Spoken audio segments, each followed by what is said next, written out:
Right, thank you for the chance to talk here.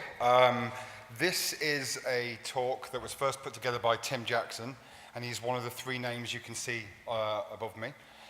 Tim Jackson is the module leader for an electrical engineering course we run at Birmingham. It is a course which is lab-based. It has 370 students, and we found that we waste a lot of time when students walk into the lab because they're not prepared.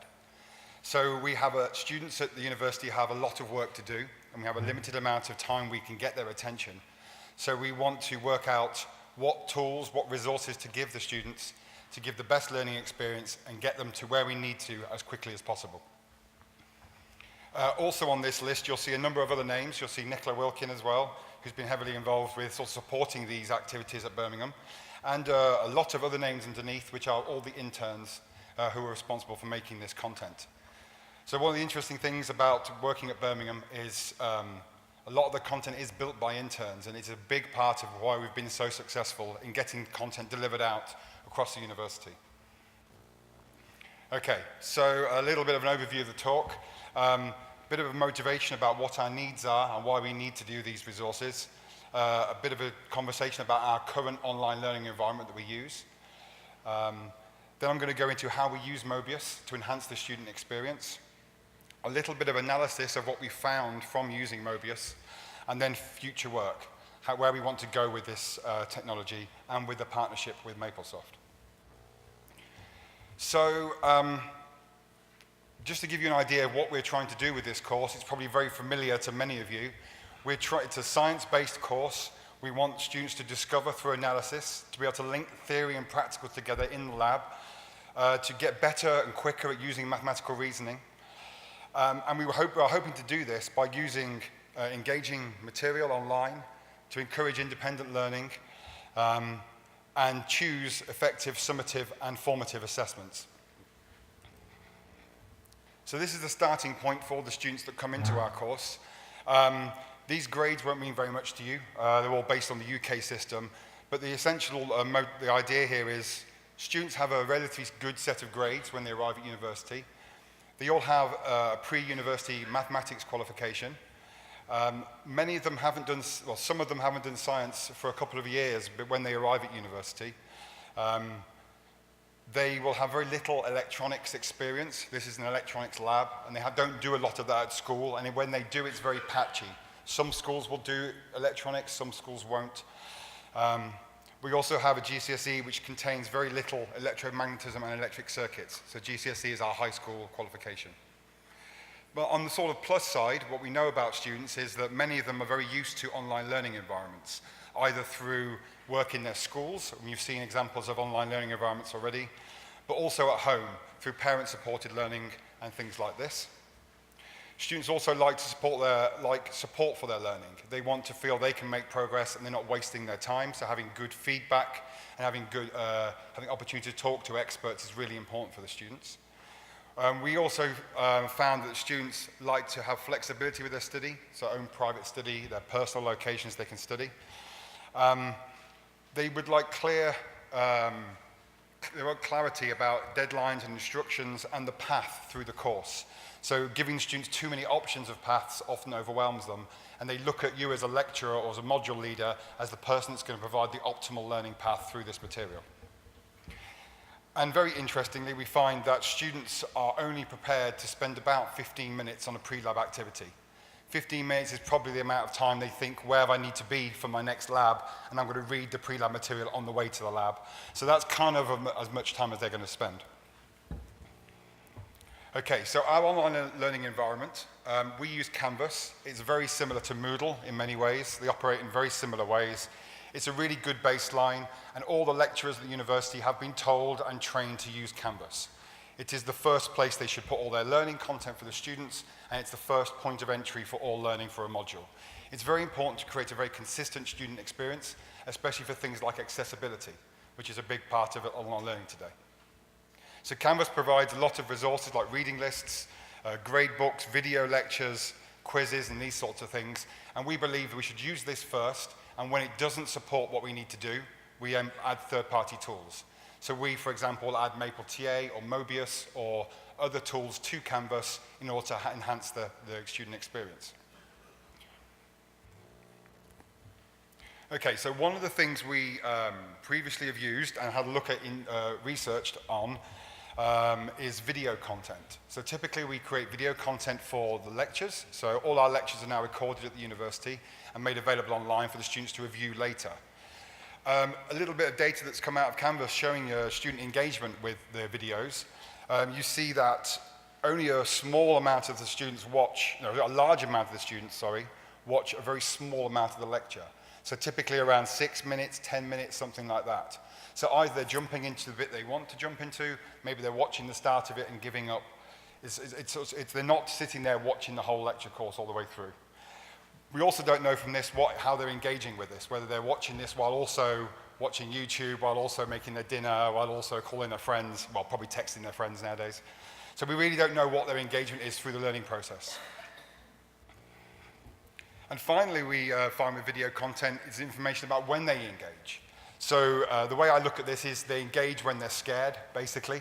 So when they have a lecture and they've sat through an hour of a lecture and they realize they don't understand what the lecturer has been talking about, they go and watch the video content straight after the lecture to try and get some confidence back.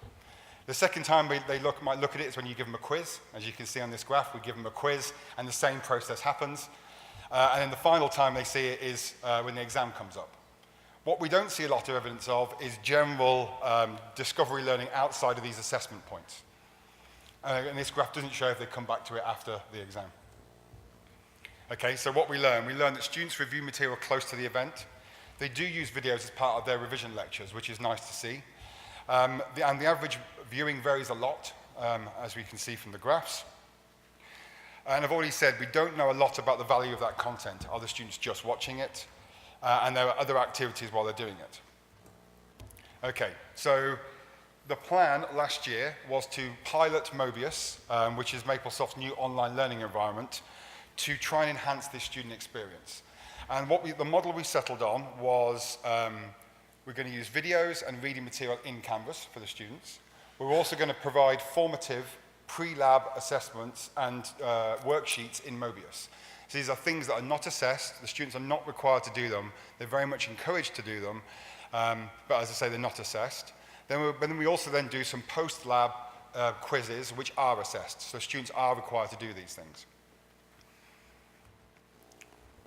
Okay, so a quick example of what this might look like. This is a piece of content that we created as a pre-lab exercise. It says non-assessed, but it's designed to be slightly more interesting for the students than the piece of paper they're originally given. So this is an example of a piece of content they're supposed to read through, then move to the next item in the Möbius worksheet, and where they're given this. So I'm going to try and pause this now. Right, so this was created very much around a particular target the lecturer had. The lecturer had identified that the students wasted a lot of time dealing with phase and time delays. So it's a very, very specific thing. And so we built this content and this little app here around that concept. It wasn't a really big app with lots of clever things. It was designed to be very focused, quick to write, and ideally get that student over that barrier. So I'll show you this. It's made very easy to use. There's very little training you need. We don't need another training course to teach you how to use the app. And it really just explicitly shows the students what's happening before they get into the lab. So this is basically an oscilloscope, what you would see on an oscilloscope. And they can see changing amplitude, changes different things. So this is an example for me of a very different way of thinking about learning. It's very much more enhanced than paper and more engaging for the students. Okay, so what do the numbers say? Now forgive me because I'm colorblind. So in my mind, there are red and blue bars on this. I hope that's true. Very good, thank you, Nicola. Okay, so the red bars show you the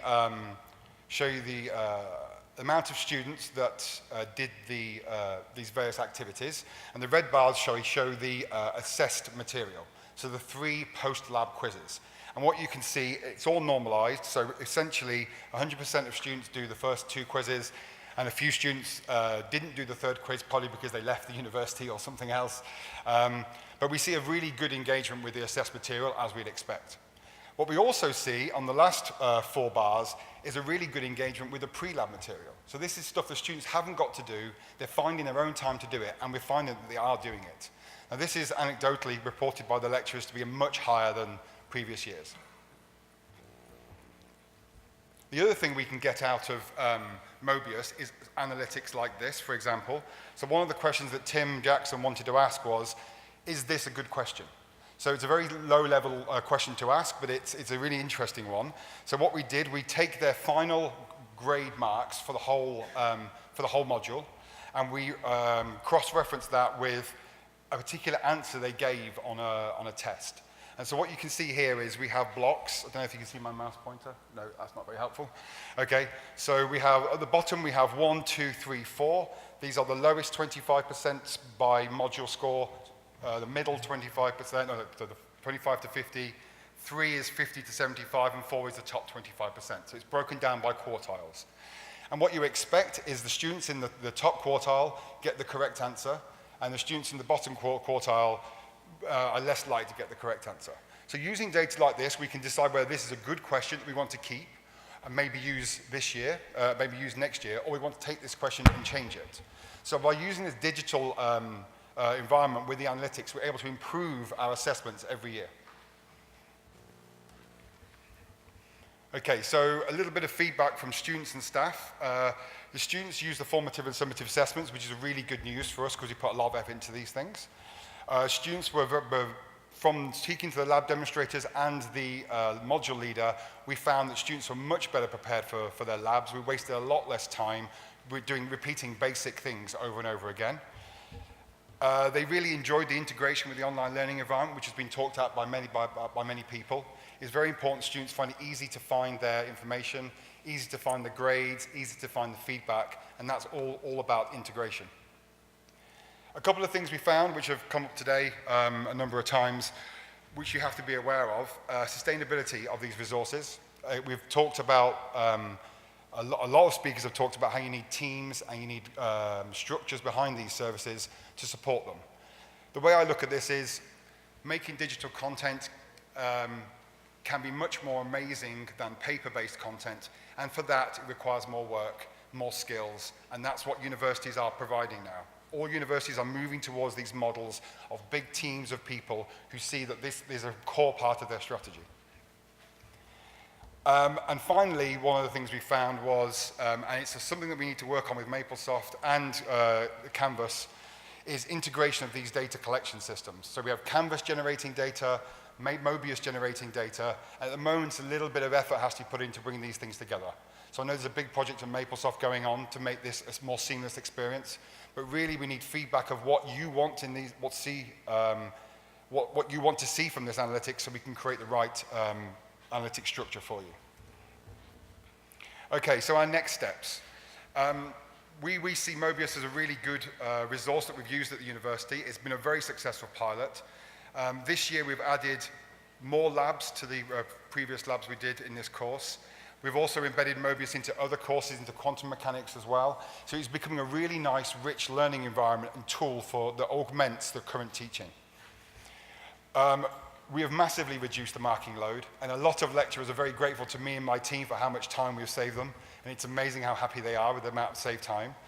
They have a year of a lot of effort, and then after that they sit and sail for a long time, which they're very pleased with. I mean, really, the final point there is just making the marking more equitable and transparent. And this is the idea that the computer potentially can be used in a more consistent way than a lecturer or demonstrators, many demonstrators marking assignments randomly, which is what it feels like sometimes. So that's all I've got to say. So thank you. Are there any questions?